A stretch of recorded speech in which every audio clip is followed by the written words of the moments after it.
سعيد بوجودي هنا في محافظة بورسعيد. المحافظة الوحيدة اللي أنا مكتشف من كده في مشواري السياسي. تقريبا عملت مؤتمرات في جميع محافظات مصر إلا المحافظة دي. يعني أول مرة أجي أنا أحضر فيها، أنا حضرت فيها كزاير كده من قيمة 10 15 سنة، لكن أنا أول مرة أجي هنا مع الوزير أزور بورسعيد وأنا في العمل بالمحراب السياسي. العمل السياسي الحقيقة الفترة اللي فاتت كان فترة 25 يناير وما تلاها، شفنا كان في تاريخ سياسي مش عمل سياسي. نتج عنه وتمخض عنه ما تم في 25 يناير، ومصر كانت تقريبا رايحة على الخراط. هي راحت، مش لسه كانت راحت خلاص يعني. وقالوا ثورة مجيدة ومش مجيدة وقصص طويلة يعني. في ناس بتقول لك دي ثورة وفي ناس بتقول لك لا والله دي يعني عاملة زي انتفاضة مع أي حاجة. دي وجهة نظر. وكويس إن الإخوان تولوا السلطة في بعدها على طول. يعني اللي عمل ثورة 25 يناير هي ما كانش في تخطيط أصلا لثورة. يعني هي كانت عبارة عن في مظلمة من سين أو من صاد، والمظلمة بدأت تتنفخ بقدرة قادر بفعل فاعل، وطبعا لها تخطيط ومؤامرة قبل كده من بره، وبقت زي ما احنا شفنا كده. شباب زي الوقت منهم اللي قتلوا الاخوان، واللي كانوا بيشجعوا الشباب على انهم يقتلوا بعض، قصص وسخة يعني. ثم نفذوا على الثوره دي يوم 28 واحد مظبوط. هم كانوا هم اصحاب الثوره وهم اللي عملوا الثوره وعملوا الثوره.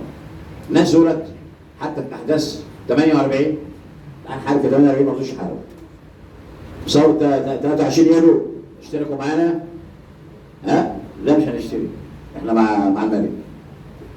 ولما اتعملت ثوره 23 يوليو بقى قام نظام وبقى في رئيس جمال عبد الناصر حاربوا وكانوا عايزين يقتلوه في المنشيه في اسكندريه.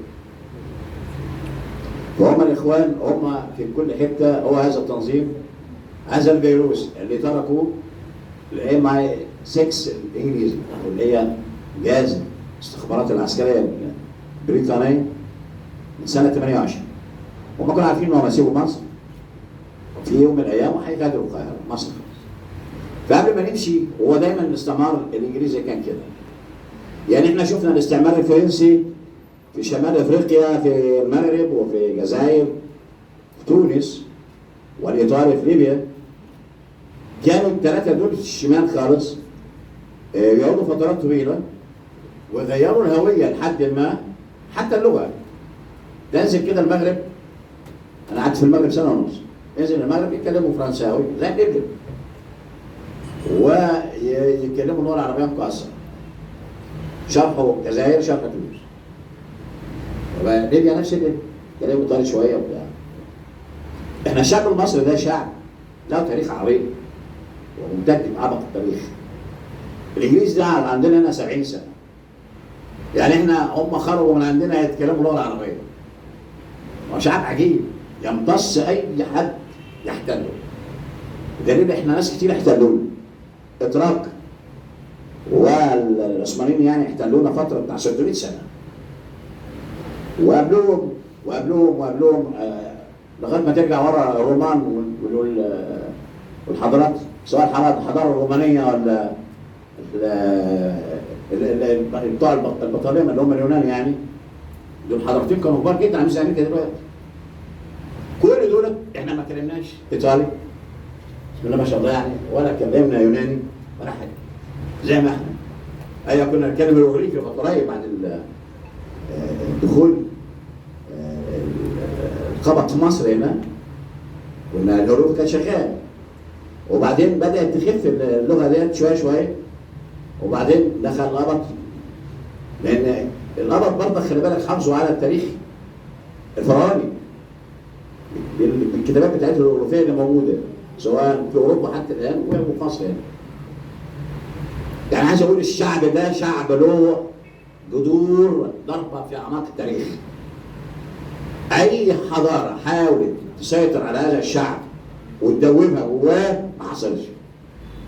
الانجليز بكل عبقرياتهم قعدوا هنا 70 سنه وقال لك طب نعمل فيهم ايه؟ طب هنسيب لهم فيروس هيضايقهم طول حياتهم. هذا الفيروس هو الاخوان المسلمين. من سنه 28 الى يومنا هذا فاتحين علي 50 قناه بره ونازلين شتيمه فيها ليل نهار. واخر مزيهم من هنا انتوا شعب مش عارف كذا وكذا وكذا. شتمونا. عايزينك كل يوم تعمل ثوره، كل يوم تنط تشيل الحاكم وتحط حاكم جديد، تشيل حاكم جديد تحط حاكم غيره. طب وبعدين؟ لان دوله في العالم بتعمل كل يوم ثوره. ده احنا الثوره اللي تمت ديت وعمالين تم اصلاحها ب 30 يونيو وكان كويس ان البهوات دول ركبوا الحكم لمده عام الى 3 ايام بالمناسبه يعني. مش متذكر بالتحديد لكن هي 3 ايام زياده 3 ايام ناقص. 12 شهر الى 3 ايام. حاجه غريبه. بعد ايه؟ ما خربوا مصر. والشعب شافهم على حقيقتهم. ما همش ناس دين ولا حاجه، لا لا لا من بره دين خالص. وكان لو استمروا شهر واحد قبل الثوره ديت هتبقى مصر في خبر كامل. وهنا انا بادئ التحيه والجميل لصاحب الجميل هذا الرجل المغوار الرئيس عبد الفتاح السيسي، له تحيه. يعني الراجل ده لو ما كانش وطني شريف طب ما هم عرضوا عليه عروض رهيبه. عايز فلوس نديه، اصول زي ما انت عايز، اللي انت نفسك فيه سياده المشير نديهولك بس تمشي معانا. مالكش دعوه دولت احنا هنربيهم يعني، مالكش دعوه. وكانوا ناويين يعملوا حرس ثوري زي اللي موجود في ايران. اللي هو اتوجد في ليبيا في السودان الان. وده ما يبرش يعني. يعني يبقى في جيش وجيش قصاده. يفتح بوقك تبقى حرب اهليه. وهم ما كانوش يعملوا كده، ده كان الجيش هيصطفوه اصلا. ويبقى الجيش ده بتاعهم هم. ما فيش حاجه اسمها جيش مصري، هو الجيش بتاعهم هم. فعايز اقول ان مصر مرت بظروف صعبه والشعب يعني مش غالبيته مش مدرك الموضوع ده. هو يعني ملغي في رغيف العيش وكيلو الطماطم وده بيلزمه في الموضوع. وكيلو اللحمه بكام؟ الخضار بقى كام النهارده؟ لكن الكارثه اللي كانت بتتم عليه وعلى اجياله واحفاده هو مش واخد باله، ملوش دعوه. لكن لما ابتدي يقع فيها ويشوفها بعينه ويلاقي ابو جلابيه وبتاع هنا ماشي في الشارع هنا والسلاح في ظهره وواحد يفتح بقه يمشي حد يفتح بقه مفيش. لم الرجاله دول يحشروا ووديهم سوريا زي ما انت بتشوف كده دلوقتي. وبعض الدول بيجي وراهم بالعربيات يلموهم بالعربيات النقل. ما هو اي شاب يعني لغايه 60 سنه بيعتبروه شاب. يقلب في العربيه ويطلع ودوه اوكرانيا، يطلع ودوه المانيا، اي حته. انت عينينا ما شفناش حد بيجي ورا حد يقول له تعالى احنا هندخلك التجنيد بالعافيه، ما تخسرش. ده ثوره 30 يونيو وزعيمها وكل من شارك فيها، الشعب المصري الاصيل شارك. ده نزل لاول مره في تاريخ العالم كله ينزل هذا الجمع المهيب. ده هم بقوم 30 مليون، الراجل مش مصدق. يقول له يا ريس ده في 30 مليون بره في الشارع، لهم 30 مليون، اقبض عليهم. اقبض على مين يا عم الريس؟ يديك ربنا، اقبض عليهم ايه؟ سيب الفته اللي انت قاعد فيها جوه ديت وتعالى بص على التلفزيون الناس بره 30 مليون. تعالى يا رئيس الحرس اقبض على 30 مليون. اتصرف ايه؟ راحوا جابوا هم عملوا ميليشيات سريع كده. ويوم انتوا شفتوا الناس اللي ضربت بالسنج وبالمطاوي وفي تاني يعني كان يوم مش حد. والله سبحانه وتعالى هو اللي حامل هذه البلد زي ما الرئيس السيسي قال. هو الراجل قال الحمد لله لا انا ولا غيري حامل البلد دي. مصر دي حاميها الله سبحانه وتعالى بقدرته وبجبروته، لان دولت كانوا فظاع. ولو كانت البلد دي فلتت وما تمش اللي تم ده لكانت بينها كارثه. ما كناش هنقدر نرجع الناس دي تاني، من خلاص بقى يفك الجيش اصلا وهيركب ميليشيات وخلاص. وكل الكوادر الفنيه اللي موجوده في جميع المصالح الحكوميه تبقى اخوانيه. انسى. وبعدين المخطط كان سينا دي تبقى معرفش غزه الكبرى والجزء بتاع اسكندريه وجزء كده من بحري مع مرسى مطروح يبقوا كذا، الصعيد من ورا ولايه كذا ومرات يعني جزء من جزء تبقى زي الفل.